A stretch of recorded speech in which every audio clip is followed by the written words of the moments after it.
جو قرآن شریف کو سیکھے اور سکھائے اور قرآن کے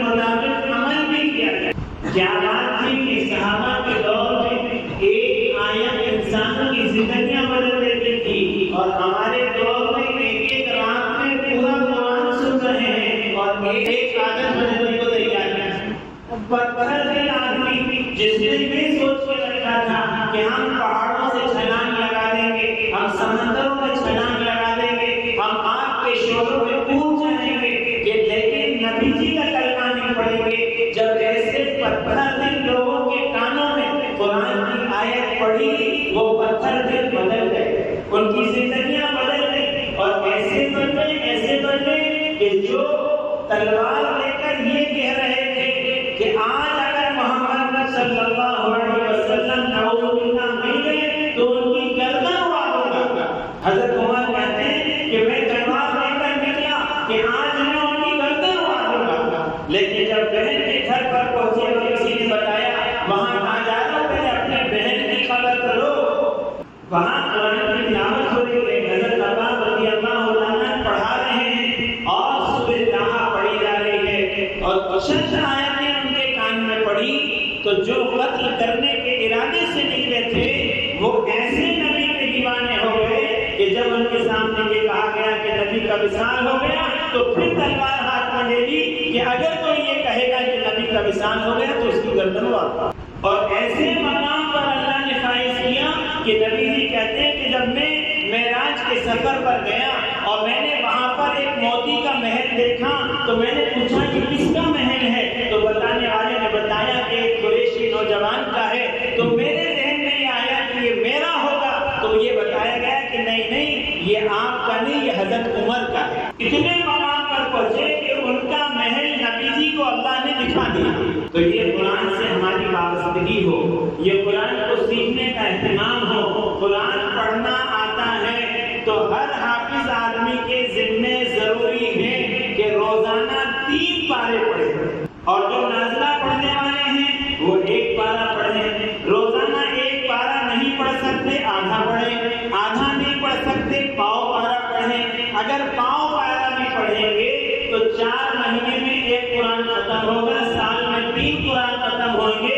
اہل اللہ کہتے ہیں کہ سال میں 2 قرآن کا ختم کرنا قرآن کا حق ہے، اور اگر نہیں پڑھنا آتا تو ماشاءاللہ پڑھانے والے بہت سارے ہیں، ان کے پاس جائیں اور تھوڑا اپنا وقت نکالیں اور قرآن کو سیکھنے کی کوشش کریں، اس لیے کہ قرآن ہی وہ کتاب ہے جس کی بنیاد پر بلندی ملے گی، اور قرآن ہی وہی کتاب ہے جس کی بنیاد پر پستی ملے گی۔ دنیا کی نظر میں مسلمان جو ملا ہے وہ سرکار کی سیرت کو بھلانے کی سزا ہے۔ ہم نے نبی کی سیرت کو، قرآن کی تعلیمات کو فراموش کیا تو آج دنیا میں ہمارا جو حال ہے وہ دیکھیں۔ اس لیے پہلی بات تو مجھے آج یہ عرض کرنی ہے کہ جن کو قرآن آتا ہے حافظ قرآن 3 پارے پڑھیں، نازلہ قرآن 1 پارہ پڑھیں، اور نہیں تو کم سے کم پاؤ پارہ روز پڑھنے کا اہتمام کریں، اور جس کو نہیں آتا ہے وہ آج ہی سے یہاں سے نیت کر کے اٹھیں کہ انشاءاللہ میں قرآن کو صحیح سیکھنے کی کوشش کروں گا۔ آپ نیت کریں گے، اللہ آسان کریں گے، راستے ہموار کریں گے، اور بغیر سیکھے اگر مر گئے تو قرآن کے سیکھنے والوں میں شمار ہو جائے۔ دوسری چیز رمضان کے متعلق ہے کہ رمضان کا مہینہ چل رہا ہے تو رمضان میں کون سے کام کرنے کے ہیں جو خاص طور پر رمضان میں کرنے کے ہیں۔ اس میں ایک اہم عبادت روزہ ہے۔ روزہ کھانا پینا چھوڑنے کا نام نہیں ہے، روزہ بھوکا رہنے کا نام نہیں ہے۔ ایسا نہیں ہے کہ اللہ کے خزانے میں کھانا کم ہو گیا تو سارے مسلمانوں سے کہا کہ راشن ختم ہو گیا ہے اس لیے 1 مہینے کے روزے شروع کر دو۔ خدا ایسے خزانے والے ہیں کہ حضرت آدم سے لے کر قیامت تک کے آنے والا آخری انسان اللہ کے سامنے اپنی ضرورتوں کا سوال کرے اور اللہ سب کی ضرورتوں کو پورا کر دے تو اللہ کے خزانے میں اتنی کمی نہیں آتی ہے جتنی سوئی کو سمندر میں ڈبایا جائے اور اس سوئی کو نکالا جائے تو جتنا پانی سوئی میں لگتا ہے اتنی بھی اللہ کے خزانے میں کمی نہیں آتی۔ ایسے خزانے والے اللہ ہیں۔ پھر روزہ کیوں دیا گیا؟ کہ روزہ اس لیے دیا گیا کہ تاکہ تمہارے اندر تقویٰ پیدا ہو۔ شکر اس لیے دی گئی کہ مٹھاس پیدا ہو، نمک اس لیے ہے کہ کھارا پن پیدا ہو، نیبو اس لیے ہے کہ کھٹا پن پیدا ہو، برف اس لیے ہے کہ ٹھنڈا ہو۔ آدمی برف ڈالے ٹھنڈا نہیں ہو، شکر ڈالے میٹھا نہیں ہو، نمک ڈالے کھارا نہیں ہو، نیبو ڈالے کھٹا نہیں ہو، تو کیا بولتے ہیں؟ دال میں کچھ کالا ہے، کچھ نہ کچھ گڑبڑ ہے۔ میں روزے رکھتے آ رہا ہوں، 40 سال والا 20 سال سے رکھ رہا ہے، 60 سال والا 40 سال سے رکھ رہا ہے، ہر ایک مہینے ہر رمضان میں روزہ رکھ رہا ہوں، لیکن میرے اندر تقویٰ پیدا نہیں ہو رہا۔ تقویٰ کس کو کہتے ہیں؟ تقویٰ کہتے ہیں ہمارے دل میں کوئی خیال، کوئی جذبہ ایسا پیدا نہ ہو جس سے میرا رب ناراض ہوتا ہو، ہماری زبان سے کوئی جملہ ایسا نہ نکلے جس سے میرا رب ناراض ہوتا ہو، ہمارے بدن سے کوئی ایسا عمل نہ ہو جس سے میرا رب ناراض ہوتا ہو، اس کو تقویٰ کہتے ہیں۔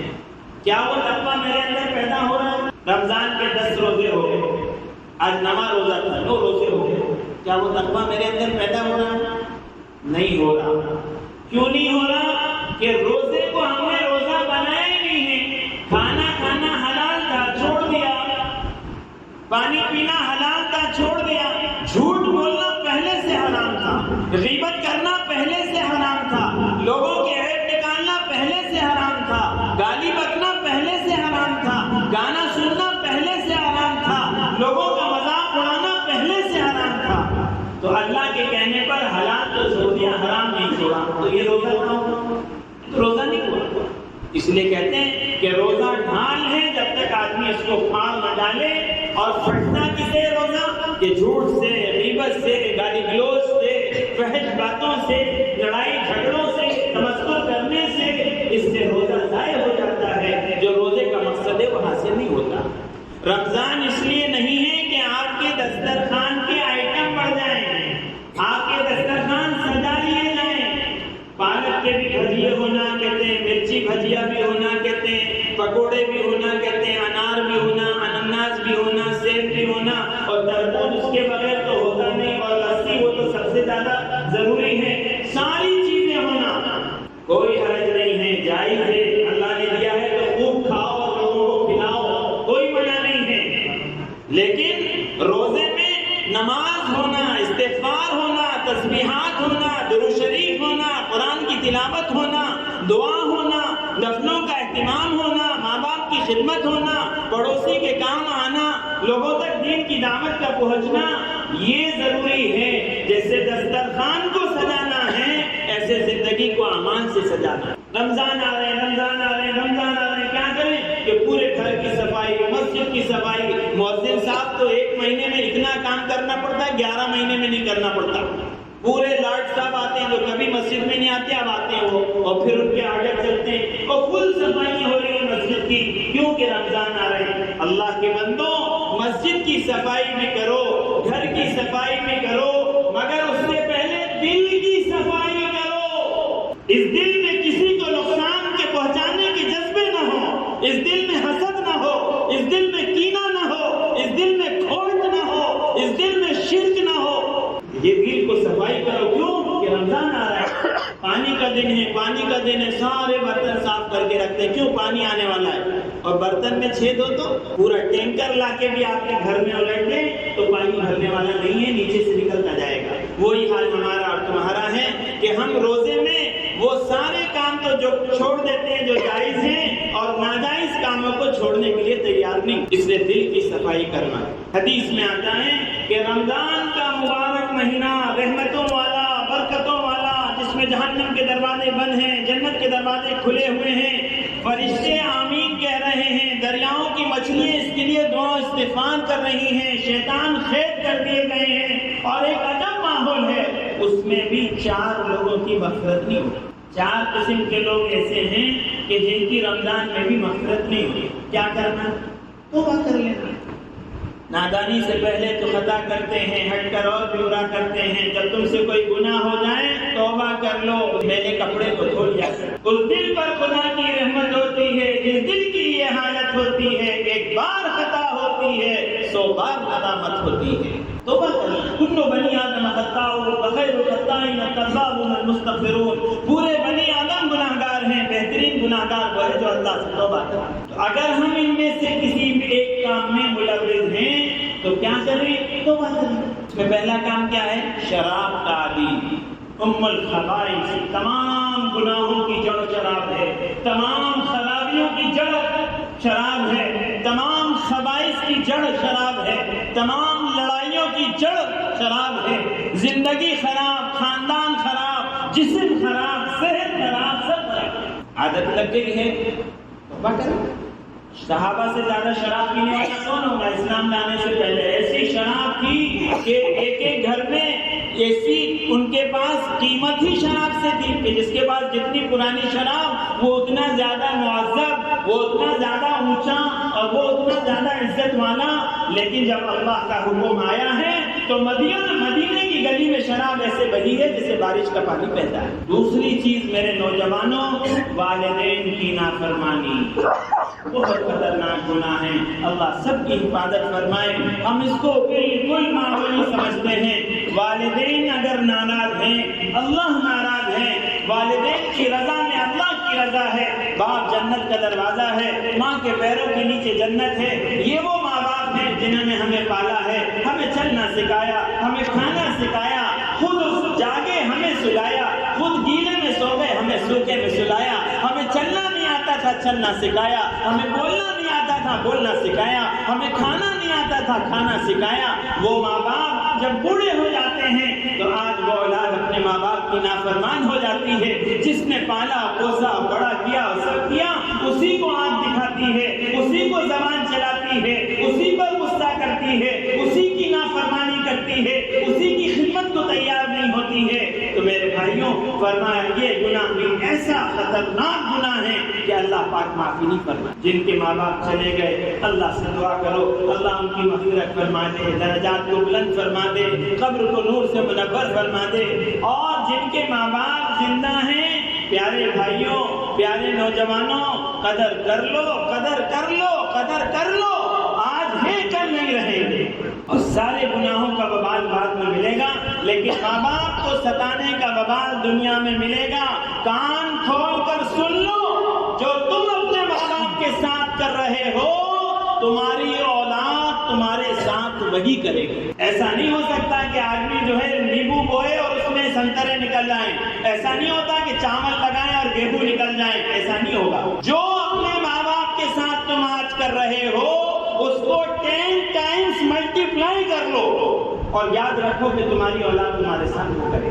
دوسری چیز جو خطرناک گناہ ہے جس سے توبہ کرنا بہت ضروری ہے وہ ماں باپ کی نافرمانی. تیسرا خطرناک گناہ جو ہے وہ رشتے ناتوں کو توڑنا ہے. تعلقات ٹوٹے پڑے، بھائی بھائی کا چہرہ دیکھنے کو تیار نہیں، بیٹا باپ کے جنازے میں جانے کو تیار نہیں، دیرانی جیٹھانی سے ملنے کو تیار نہیں، بہو ساس میں جھگڑے پڑے ہوئے ہیں، بھائی بھائی سے لڑے پڑے ہوئے، اور چھوٹی چھوٹی باتوں پر، چھوٹی چھوٹی چیزوں پر. پیارے بھائیوں، اگر ہمارے کسی سے اختلاف ہیں تو اللہ کے لیے، اللہ کے لیے، اللہ کے لیے اپنی ناک کو نیچا کرو، اپنی ناک کو چھوٹا کرو، اپنے آپ کو جھکاؤ. جو اللہ کے لیے جھکے گا اللہ اس کو اونچا کریں گے. اپنے جس سے بھی تعلقات خراب ہیں جا کر ان کی تھوڑی میں ہاتھ ڈالو، ان کی پیٹ میں منڈی ڈالو اور اپنے آپ کو چھوٹا سمجھ کر معاف کرا. نہیں معلوم اگلے سال کا رمضان ملے گا کہ نہیں ملے گا. کتنے لوگ ہیں جو رمضان میں تھے آج نہیں ہیں. ہمارے سرمد بھائی ہر سال ہمارے ساتھ تراویح پڑھتے، اہتمام سے پڑھتے، آج نہیں. اللہ ان کی مغفرت فرمائے، ان کے درجات کو بلند فرمائے، ان کی قبر کو نور سے منور فرمائے. تو میرے بھائیوں کوئی بھروسہ نہیں کہ کون رہے گا نہیں رہے گا. امید رکھنا اچھی بات ہے، عمر درازی کی دعا کرنا چاہیے، لیکن ڈرتے بھی رہنا چاہیے کہ نہ معلوم کب تک رہے نہ رہے. تو تیسرا کام یہ کرنا ہے کہ جن سے ہمارے تعلقات خراب ہیں ان سے جا کے معافی مانگ لینا ہے تاکہ ہمیں رمضان کی رحمتیں اور برکتیں ملیں. ورنہ ہمارا بھوکا پیاسا رہنا سب بیکار ہے، اس سے کچھ ملنے جانے والا نہیں. اور چوتھی چیز جو ہے وہ فرمایا کینہ رکھنے والا. کینہ کیا ہے کہ اپنے دل میں دوسرے کو نقصان پہنچانے کے جذبے. اس کی عزت کیسے اتار دوں، اس پہ کیچڑ کیسے اچھال دوں، اس کو بدنام کیسے کر دوں، اس کو نقصان کیسے پہنچا دوں، اس کی اولاد کو کیسے یہ کر دوں.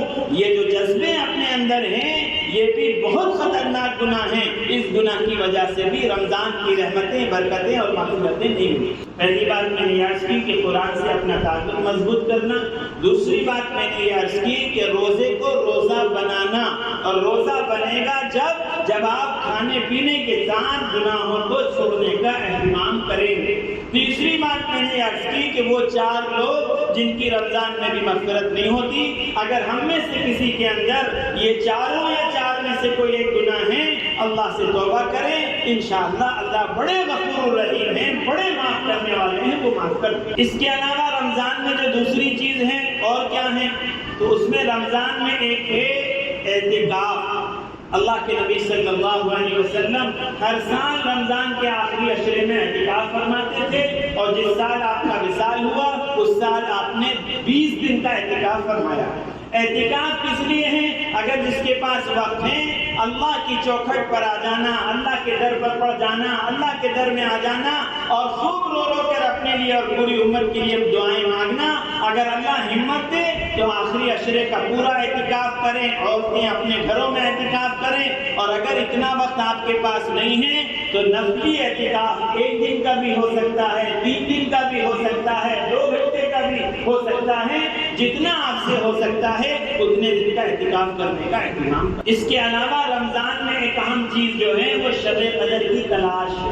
اللہ نے شب قدر کی رات ایک ایسی رات رکھی ہے کہ فرمایا یہ 1000 مہینوں سے بہتر رات ہے۔ ایک رات اگر کسی کو مل گئی تو گویا 1000 مہینوں کی عبادت اس کو مل گئی، اور نبی جی نے فرمایا وہ رات آخری عشرے کی طاق راتوں میں ہوتی ہے، 21، 23، 25، 27، 29، اس میں وہ طاق راتوں کے جو ہے طاق راتوں کا اہتمام کرنا، اور طاق راتوں کے اہتمام کا مطلب سائلنسر نکال کے گاڑی چلانا نہیں ہے، طاق راتوں کے اہتمام کا مطلب چبوتروں کو آباد کرنا نہیں ہے، طاق راتوں کے اہتمام کا مطلب ہوٹلوں کو آباد کرنا نہیں ہے، طاق راتوں کے اہتمام کا مطلب بیٹھ کر واہی تباہی غیبتیں اور چغلی اور جھوٹ اور گالی گلوچ اور موسیقی کرنا نہیں ہے، بلکہ طاق راتوں کی تلاش کا مسئلہ یہ ہے کہ بہتر طریقہ یہ ہے کہ اکیلے میں سنسان میں اپنے گھر میں بیٹھ کر جتنی اللہ ہمت اور توفیق دے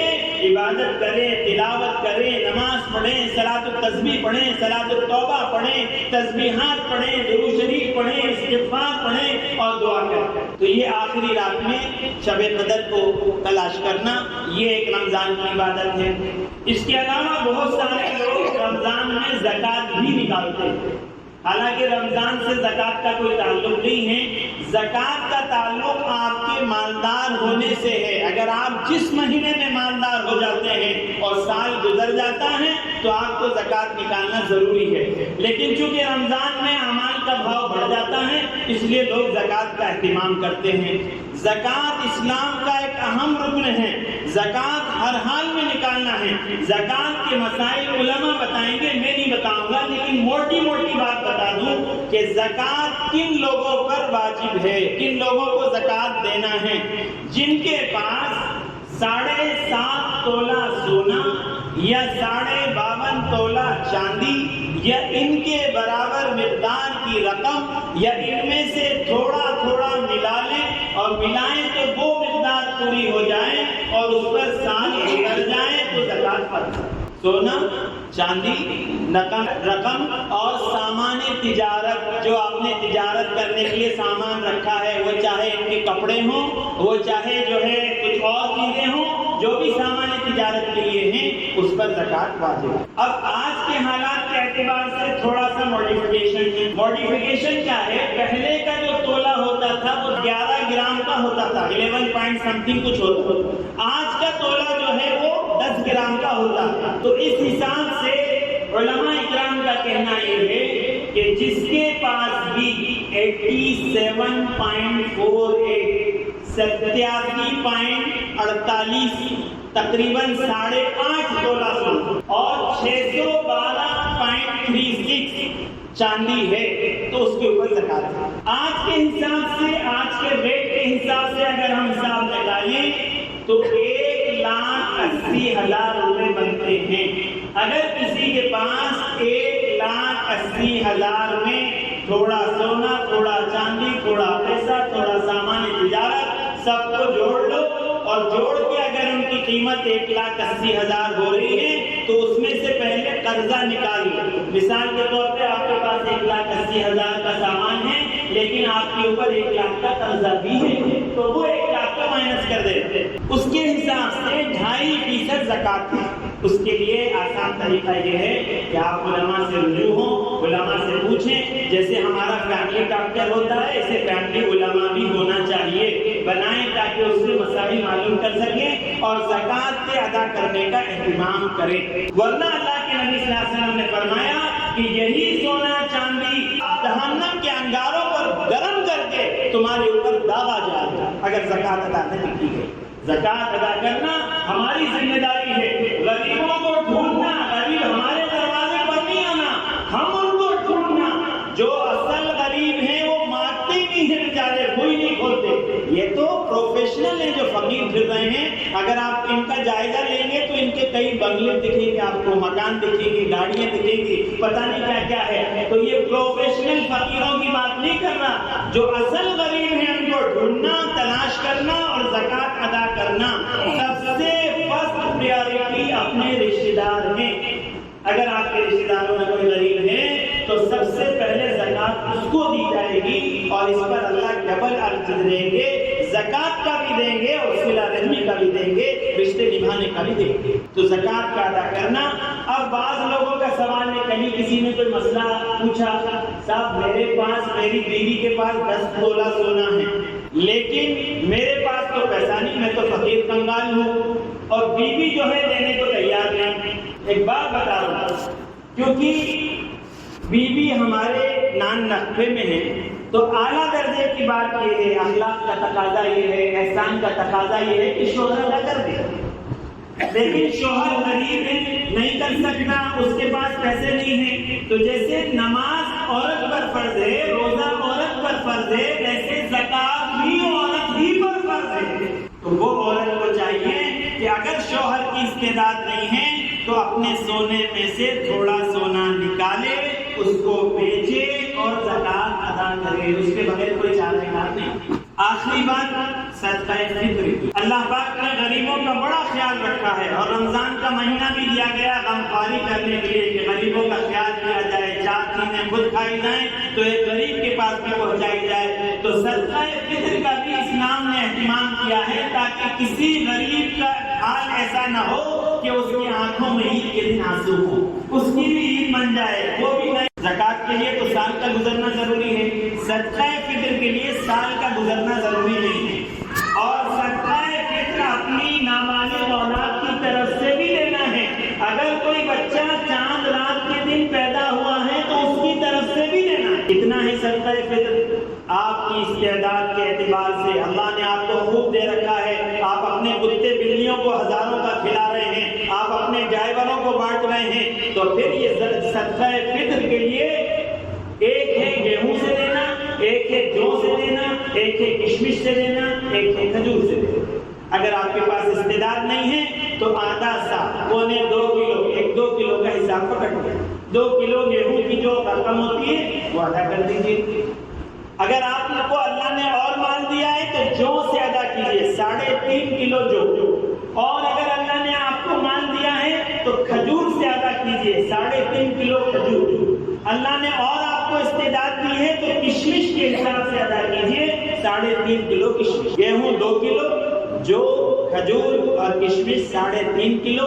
عیدگاہ جانے سے پہلے یہ ادا کرنا ہم سب کے لیے ضروری ہے. اپنی بات کو کمپلیٹ کریں گے. میں نے عرض کیا پہلی بات کہ رمضان کا تعلق قرآن سے ہمارا رشتہ مضبوط ہونا چاہیے. قرآن پڑھنا بھی ہے, قرآن پر عمل بھی کرنا ہے, قرآن کو سمجھنا بھی ہے, قرآن کو سیکھنے کی کوشش بھی کرنا ہے اور قرآن کی دعوت بھی چلانا ہے. دوسری چیز, ہمیں رمضان کے روزے کو روزہ بنانا ہے اور روزہ بنے گا گناہوں کے بچنے سے اور پھر جا کے تقویٰ پیدا ہوگا. تو اپنے روزے کو روزہ بنائیں. اعتکاف کی اللہ استعداد دیا ہے, اعتکاف کریں. زکات اگر رمضان میں دیتے ہیں تو زکات کا نصاب بھی آپ کو بتایا, وہ زکات ادا کی جائے. 2-2 روپے, 4-4 روپے, 50-50 روپے پکڑا کے 4 فوٹو لے کے پیپر میں نہیں ڈالنے کا ہے. کسی کی عزت کے ساتھ نہیں کھیلنا ہے. خاموشی کے ساتھ دو, ایسے دو کہ ایک ہاتھ سے دو تو دوسرے دوسرے کو پتہ نہ چلے. اور زکوٰۃ کا صحیح سسٹم اسلام میں جو ہے وہ یہ ہے کہ ایسے زکوٰۃ دو کہ جس کو تم زکوٰۃ دے رہے ہو وہ اگلے سال زکوٰۃ دینے والا بن جائے. تو 50 روپے سے تو نہیں ہوگا.